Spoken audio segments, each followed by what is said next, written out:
इस देश में बेटियों को कन्या कहा जाता है। उसे लक्ष्मी, सरस्वती, माँ दुर्गा के रूप में देखा जाता है और नवरात्र के दिनों में तो साक्षात उसे घर घर में पूजा जाता है। फिर क्या हो गया कि आज वह अपने अस्तित्व की लड़ाई लड़ रही है, वह अपने जीवन की भीख मांग रही है। अरे बेटी तो हर घर की शान है, उसी से घर में रोशनी है। बेटी तो घरों को जोड़ती है। तो आइए बेटियों के सम्मान में हम एक नाटक प्रस्तुत करने जा रहे हैं। इसका शीर्षक है बेटी बचाओ बेटी पढ़ाओ। मीरा, ओ मीरा, तुमने मुन्ना को कहीं देखा क्या? पता नहीं सुबह सुबह कहाँ चला गया। अभी उसने कुछ खाया भी नहीं, दूध भी नहीं पिया और स्कूल जाने की तैयारी भी तो करनी है। नहीं माँ, मैंने तो मुन्ना को नहीं देखा। मैं तो सुबह से बर्तन ही धो रही हूँ। माँ, मुझे भी स्कूल जाना है। मुझे पढ़ना लिखना बहुत अच्छा लगता है। मेरा भी दाखिला स्कूल में करा दो ना माँ।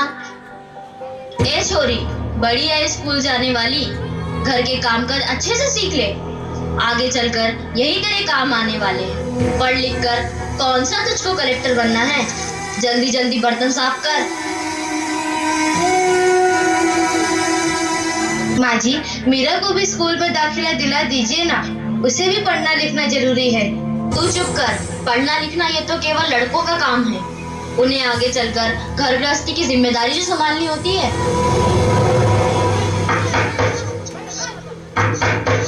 अरे क्या हो रहा है? कौन किसकी जवाबदारी संभाल रहा है और हमारी मीरा बेटी क्यों रो रही है? देखिए ना डॉक्टर दीदी, दादी मुझे स्कूल ही जाने नहीं देती। कहती है तुझे पढ़ लिख कर क्या करना है, आगे चल के चूल्हा चौका ही तो संभालना है। अरे यह तो बहुत गलत बात है माँ जी। क्या आपको नहीं लगता कि हम बेटियां भी पढ़ लिख कर आगे बढ़े? आज समाज बहुत आगे बढ़ गया है माँ जी। आप किस दुनिया की बात कर रही हैं? हम 21वीं सदी में जी रहे हैं। मैं आज ही टीचर दीदी से बात कर मीरा का दाखिला स्कूल में कराती हूँ। और हाँ, मैं तो यहाँ इसीलिए आई थी कि मुन्ना को पोलियो ड्रॉप दिया कि नहीं। जगह जगह इसके कैंप लगे हैं। अच्छा हुआ बहन जी आप आ गए। अब मुन्ना को पोलियो ड्रॉप भी दे देंगे और मैं इसे स्कूल भी पहुँचा दूंगी। अच्छा मीरा, अब तुम रोना नहीं, तुम जरूर स्कूल जाओगी और एक दिन पढ़ लिख कर मेरी तरह बहुत अच्छी डॉक्टर बनोगी। ठीक है बेटा?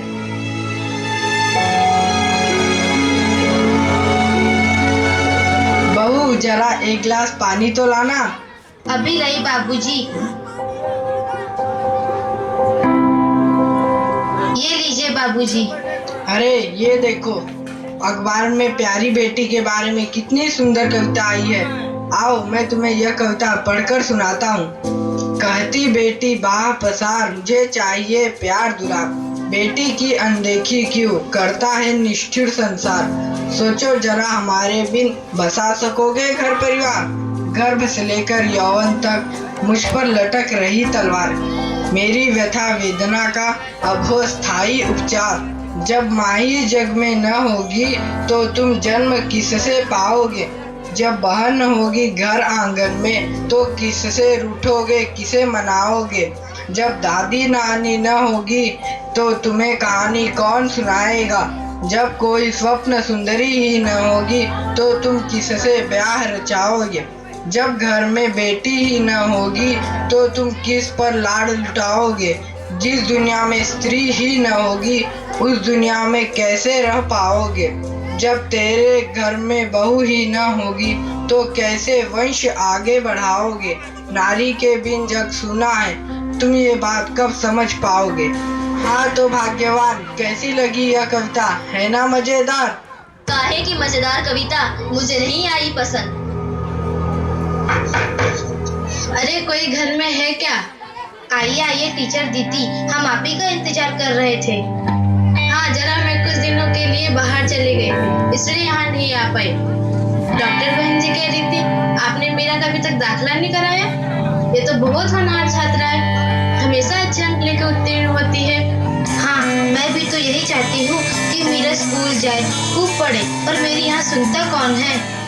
हाँ हाँ, खूब पढ़ाओ लड़की को और बाहर भेजो।